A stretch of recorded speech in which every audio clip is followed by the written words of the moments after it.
tonally everything that we love to do in the horror space, especially with Radio Silence, is that sort of tension but fun. It's not only a great release for any movie, but it gives you a great break as the tension builds and as some of the horror builds.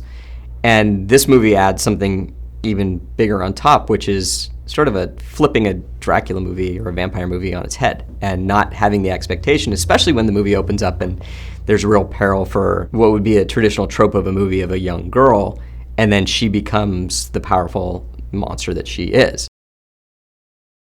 I think everybody has their sort of preconceived notion of what a vampire is. And, there's actually a great scene in the movie where they talk about that. Like, what kind of vampire are we dealing with? And they, talk about vampires not so much as historical of who they were, but in other movies and would have been, right? So you think this movie's starting in a completely different way.